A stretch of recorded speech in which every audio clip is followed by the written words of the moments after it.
Dramatic surge in U.S. coastal flooding is projected to start in about 10 years, around 2030, and we didn't know it, but we're learning from this now that the moon has cycles just like the sun has cycles, and the moon has cycles every 18.6 years. High tides that could be higher than normal. Besides the fact that we have climate change, in the mid-2030s, every U.S. coast will experience rapidly increasing high tide floods when a lunar cycle will cause rising sea levels and also, of course, caused by climate change. Now, there are areas, for example, around Manhattan, unfortunately, that even with a strong rain flood normally. It's not a happy occasion, but that's what happens. Now, high tide floods, called nuisance floods or sunny day floods, familiar problems in many cities and especially on the U.S. Atlantic and Gulf coasts. The National Oceanic Atmospheric Administration, NOAA, reported a total of more than 600 such floods in the year 2019. Starting in mid-2030s, though, the alignment of rising sea levels with a lunar cycle could cause coastal cities all around the U.S. to begin a decade of dramatic increases in flood numbers. This is according to the first study that takes into account all known oceanic and as well as astronomical causes for floods. We know that we have high tides twice a day in the Northern Hemisphere especially. We see huge differences. 6 feet, 9 feet differences. Kindly support my Patreon account since YouTube has again demonetized my YouTube channel. The daily posts are 5 videos daily, and they are totally different from what I have on my YouTube channel. Thank you so much for your support and that you find all my content so interesting. You'll find the Patreon account details in the description box below. And of course, the high tides the levels are lower when you're coming closer towards the equator, as we know. So, led by members of NASA Sea Level Change Science Team from University of Hawaii, this new study reveals high tides will exceed the known flooding thresholds around the country even more often. And the floods will sometimes occur in clusters lasting months or longer, depending on the positions of the moon, earth, and the sun. Now, when the moon and earth line up in specific ways with each other and the sun, the resulting gravitational pull and the ocean's corresponding response may leave city dwellers coped with flooding every day or two, they said.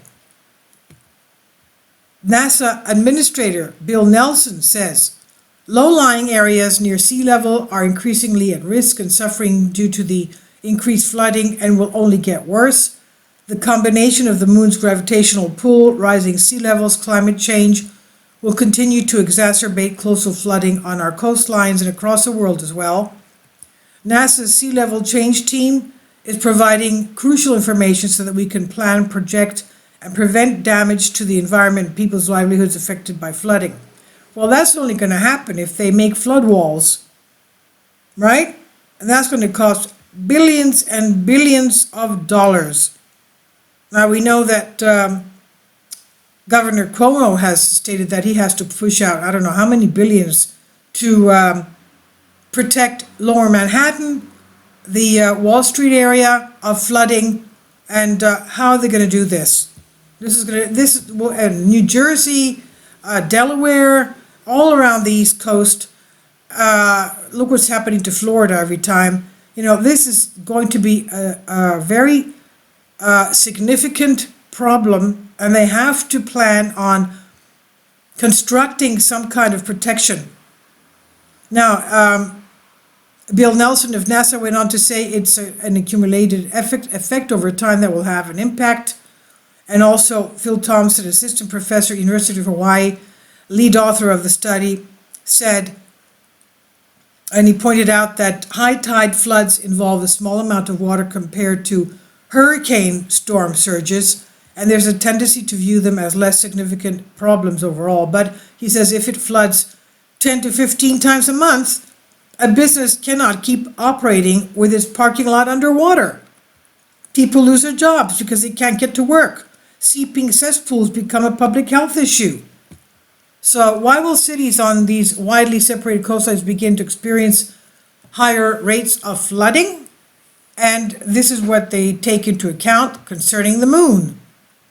The main reason is a regular wobble in the moon's orbit that takes 18.6 years to complete.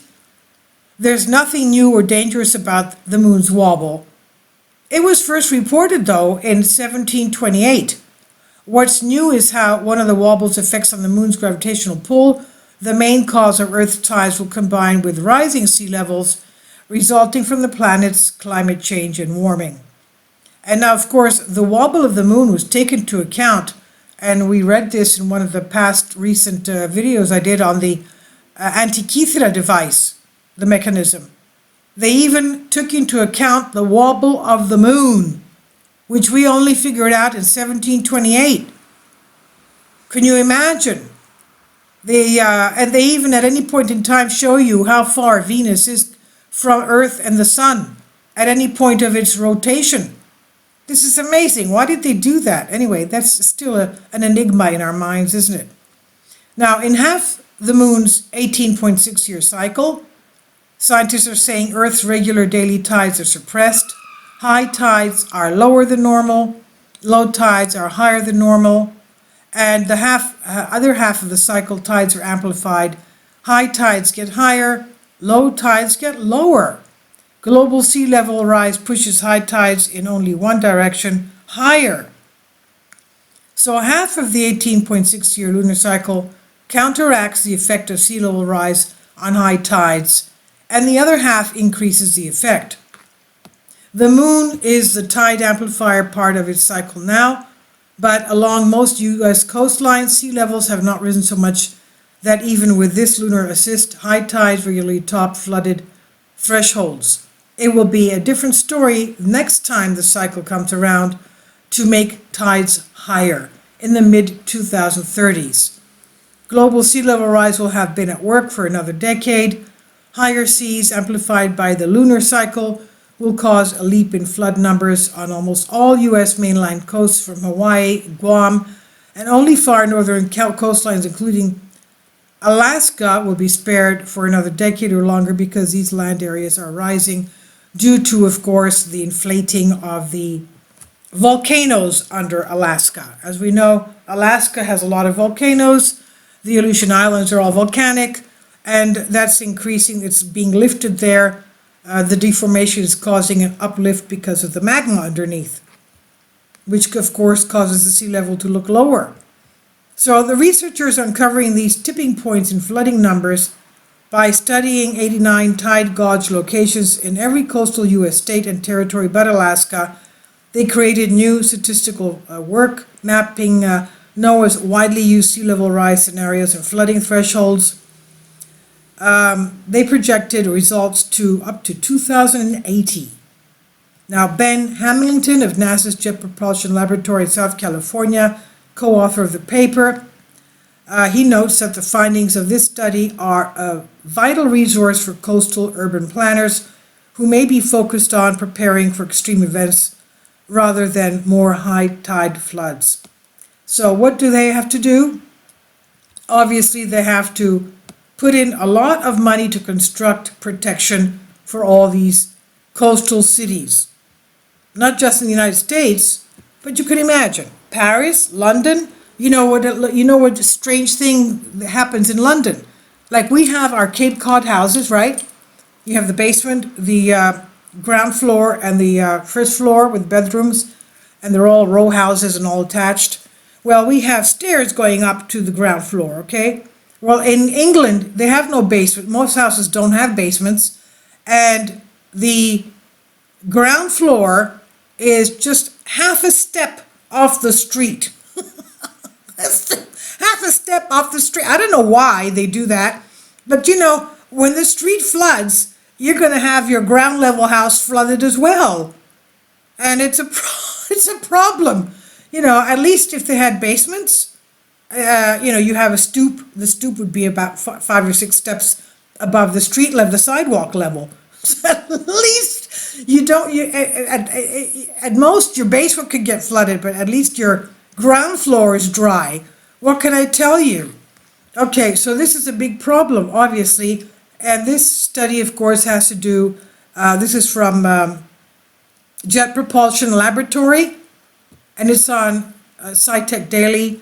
And this is all the information coming from information having to do with the moon cycles, which was just found out in 1758 or so.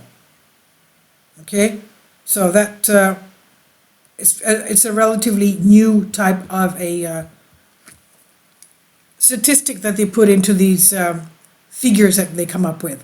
Please leave your comments and thank you for your support.